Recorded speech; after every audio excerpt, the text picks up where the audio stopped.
तदपि च न जाने स्तुति कथा, न चाहवानम ध्यानम तदपि च न जाने विलपनम।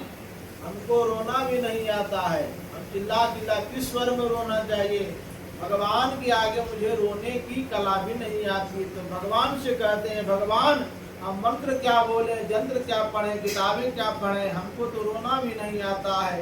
यदि प्रसन्न भी होना है तो तुम अपनी कृपा से ही हम पर प्रसन्न हो जाओ। भगवान के आगे जब महात्मा रोने लगे तो सूत जी का प्राकट्य हुआ। सूत जी जब देखे सबको और विचार करने लगा, तुम रोते क्यों हो? कहा मैंने संकल्प गड़बड़ कर लिया और संकल्प का फल यही हुआ कि देखो मेरा यज्ञ का नियम टूटने लगा है। तो हुआ क्या? कहा अब यज्ञ करने में मन नहीं लगता। क्यों नहीं लगता? भूख लगती है, प्यास लगती है, अब तो जीवन उदास लगती है। लगता है कि यह यज्ञ पूरा नहीं हो पाएगा महाराज।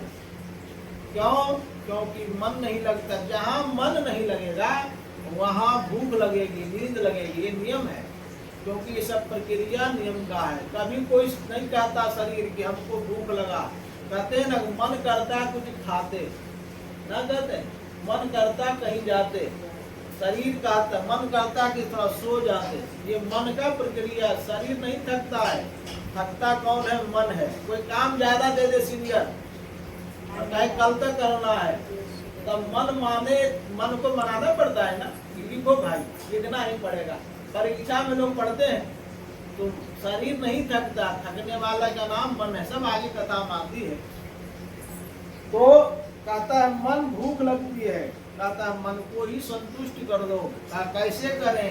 कहा कि हम भगवान की कथा इतनी सुंदर सुंदर सुनाएंगे कि तुमको ना भूख लगेगी ना प्यास लगेगी और भगवान की कथा होने लगी। कहा कि कैसे खाएंगे? मुंह में तो और नाक में तो काजल भर गया है, कानों में काजल भरा है, शब्दों के द्वारा। कहते पिबत भागवतम रसमालयम, हम भागवत की रस कथा रूपी अमृत को तुम्हारे कानों से पिला देंगे और तुम्हारा मन गदगद हो जाएगा।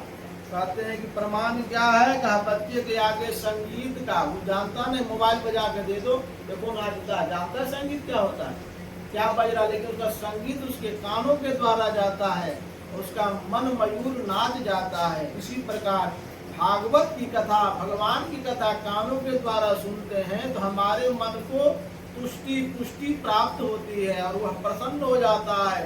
और जब मन प्रसन्न होगा तो न भूख लगेगी न प्यास लगेगी। जैसे मोबाइल अभी देखते देखते हम लोग न भूख लगता न प्यास लगती है, मोबाइल देख रहे हैं लोग, क्यों? राधे श्याम। और जैसे टीवी देखते देखते हम सो जाते हैं, उसमें भूख लगती है। तो मन का प्रक्रिया, जहाँ मन प्रसन्न होगा ये सब क्रियाएं नहीं होगी। तो हम कहते हैं भगवान की कथा सुनाते हैं, सुंदर सुंदर भगवान की कथा सुनाने हैं। बोलो सूत जी महाराज की जय, शारण्य तीर्थ महाराज की जय। कहते हैं एक बार नारद जी भटकते भटकते डोलते डोलते कहाँ पहुंचे? बद्रिका आश्रम। हमारे यहाँ बद्रिका आश्रम है, गए कभी? बद्रिका आश्रम केदारनाथ वाले रास्ते में ऋषिकेश से ऊपर चढ़ेंगे तो बद्री आश्रम है। बद्री आश्रम से आगे जाएंगे तो केदार आश्रम है, वहीं यमुनोत्री है, गंगोत्री है ना, इत्यादि बहुत तीर्थ है। दूसर बद्रिका आश्रम में भगवान बद्रिका आश्रम को जैसे भगवान शंकर कैलाश को अपना घर मानते हैं, उसी प्रकार बद्रिका आश्रम में भगवान नारायण का अपना घर है। तो बद्रिका आश्रम में भगवान ब्रह्मा के 4 मानस पुत्र रहते हैं, जिसका नाम है सनक, सनंदन, सनत और कुमार। ये चारों भाई है। लिखा है भागवत में, पूर्वेशाम अपि पूर्वजा। ब्रह्मा के सृष्टि के सबसे पहले मनुष्य का नाम यही 4 है, सनक, सनंदन, सनत कुमार। ये चारों भाई वहाँ रहते हैं। ब्रह्मा जी के ही मानस पुत्र है नारद। तो नारद भटकते भटकते मन विचलित करते गए, बड़ा उदासीन होकर के उसी बद्रिका आश्रम में चले गए। लेकिन जहाँ मन ठीक ठाक ना रहता है, यदि मन कुछ गड़बड़ हो तो सामने रखी वस्तु भी दिखाई नहीं देती है। शरीर का पूरा नियंत्रण करने वाला उसका नाम मन है। मन चाहे तो आंखों से सब चीज दिखा दे, अब मन ना चाहे तो सामने पड़ी वस्तु नहीं दिखती है। जैसे कि मन यहाँ नहीं है तो हम कुछ भी कहें आपको सुनाई नहीं देगा। अब मन यहाँ है, जहाँ मन रहेगा वहाँ की बातें आ जाएगी। मन शरीर को चलाता है, ये नियम है। तब क्या हुआ, कहा कि नारद जी का मन थोड़ा विचलित है ना। सामने बैठे हैं चारों भाई, सनक सनंदन संत कुमार, और नारद जी वहीं से निकल गए हड़बड़ में। तब सनकादि ऋषियों ने कहा, अरे भाई हम इसके बड़े भाई हैं, हमको देख करके भी इन्होंने प्रणाम न किया, हमारी ओर देखा भी नहीं, निहारा नहीं, बात क्या है। उठ करके नारद के हाथ को पकड़ के झकझोरा है। नारद जी का तंद्रा टूटी है। कहते क्या हुआ, कहाँ खोए हो। कहा करे महाराज हम बड़े परेशान हैं। कहा हुआ क्या तुमको। कहा कि क्या कहे, हम ब्रह्मा जी के बेटा हैं, और दूसरी बात भगवान का नाम जपते हैं, परेशानी क्या हुई है बताओ। कहा कि आज एक बार की बात है, आज मेरे साथ एक घटना घट गई। कहा घटा भाई। कहा कि हम अभी पृथ्वी लोक पर ही आए हैं, पृथ्वी लोक पर ही बद्रिकाश्रम है। कहा जब पृथ्वी लोक पर हम आए घूमने के लिए तो देखा कि यहाँ कलयुग का बड़ा प्रभाव है, कलयुग चारों तरफ व्याप्त है, कलयुग का बड़ी महिमा है, गजब का कलयुग का स्वरूप है महाराज। कहते हैं जब पंखा चलेगा, हवा चले और आहट लगे, अब पंखे पर पंखा ऊपर चल रहा है तो भरोसा किसका है कि पंखा लटका ही रहेगा। किसका भरोसा, उसके नट का कि उसके लाइन का, किसका भरोसा रख रहे। ये मन में लगा कि नहीं पंखा कसूस करके आया है, टिकटा के लटका रहेगा, ये भरोसा है ना। लेकिन जब इस पर भरोसा न रहे, डर ऐसा लगे पंखा के नीचे चले जाएंगे और पंखा गिर जाएगा, जब इतना भरोसा न रहे तब मानिए कि कलयुग अपना स्वरूप में आया है।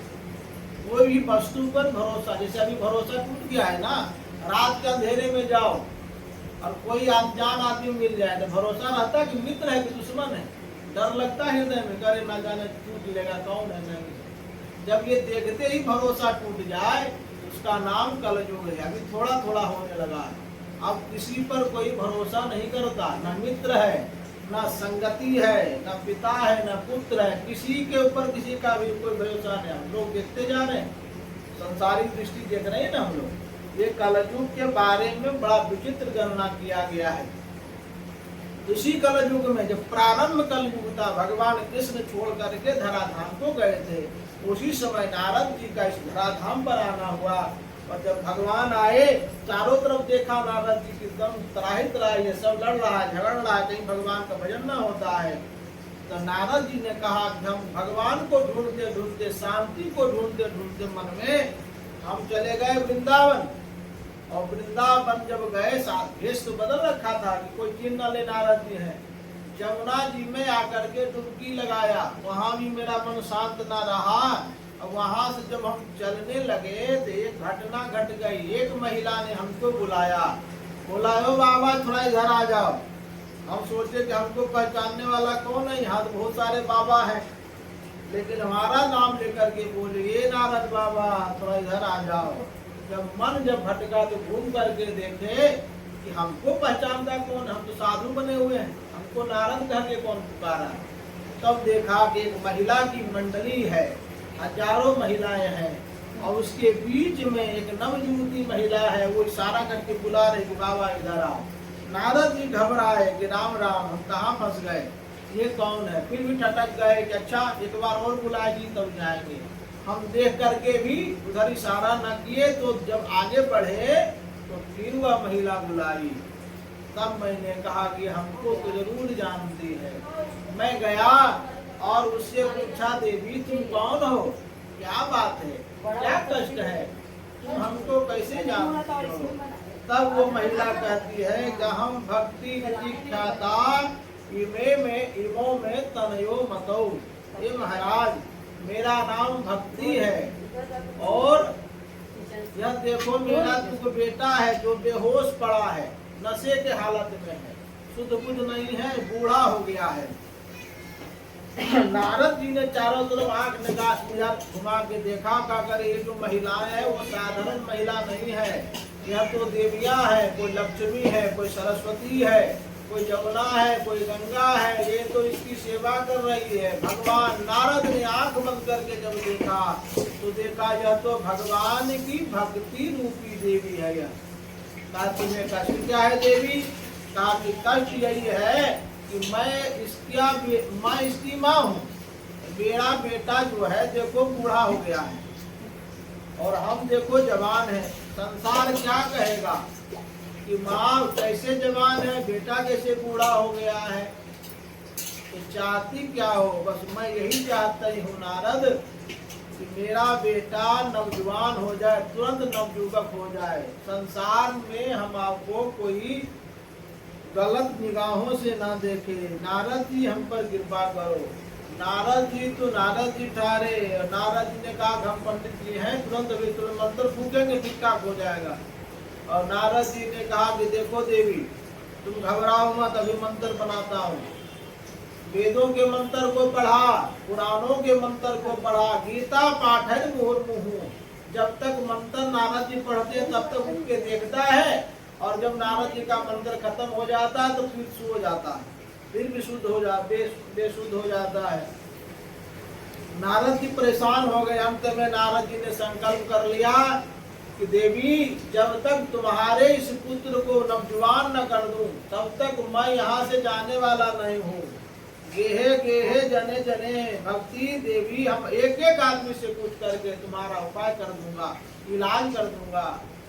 जब नारद जी परेशान हो गए, कुछ समझ में नहीं आई, तो अंत में झुंझलाहट होकर के सोचने लगे क्या करें क्या करें। उसी समय आकाशवाणी हुई और आकाशवाणी में कहा कि भगवान यदि नारद चाहते हो कि यह दोनों बालक, ये दोनों वृद्ध बालक हो जाए, जवान हो जाए, तो तुमको सत्कर्म करना होगा।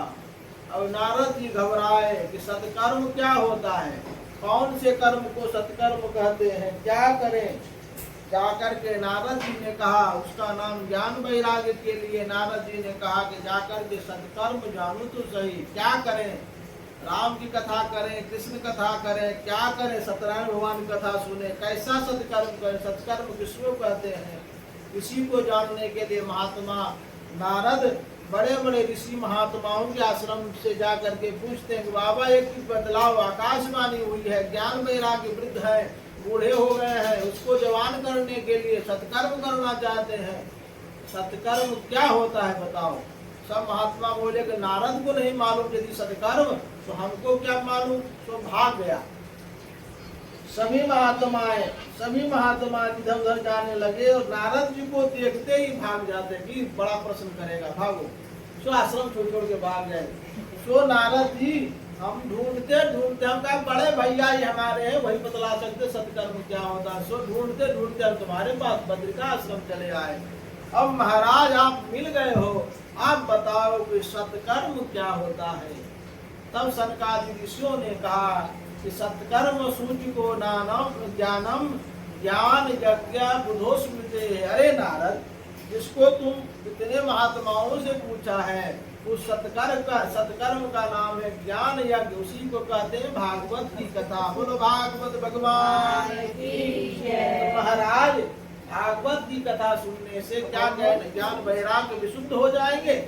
कहा हो जाएंगे, चलो तो सही, भागवत की कथा सुनो तो सही। कहा कि कौन कहेगा भागवत और कौन सुनेगा भागवत। भागवत में खर्च होते हैं। देखो हम लोग छोटे मोटे कथा कर देते हैं आपके यहाँ हमारे यहाँ, लेकिन भागवत बड़ा विस्तार खर्चे का, जैसे एक बेटी के विवाह में खर्च होता है उसी तरह भागवत की कथाओं में खर्च होता है। का इतना खर्च हम रहे साधु आदमी, जजमान भी साधु और पुरोहित भी साधु, खर्चा कहाँ से आएगा। खर्चा करने की जरूरत नहीं है। हम रहते हैं बद्रिका आश्रम में, उतर के चलो नीचे, वहाँ है हरिद्वार, इसी के इसके बाद हरिद्वार है। और हरिद्वार कहते हैं भगवान की नगरी, जहाँ से भगवान के दरवाजा खुलता है उसका नाम हरिद्वार है। हरिद्वार में आकर के हम कथा कर देंगे और भगवान की कथा सुनने से तुमको कल्याण हो जाएगा। हरिद्वार में आकर के भगवान सनकादि ऋषियों ने नारद जी को निमित्त बनाया, जजमान लेकिन कौन है भक्ति रानी ज्ञान वैराग्य उसके निमित्त मन कर करके कि हम कथा सुने और फल उसको प्राप्त हो। हे भगवान सनकादि हमको कथा सुनाए। और भगवान सनकादि ने इस श्रीमद् भागवत की कथा सुनाई। गुरु भागवत भगवान की जय, नारद जी महाराज की, सनकादि ऋषियों की जय। आधा घंटा समय लेंगे कोई दिक्कत तो नहीं, ठीक है ना?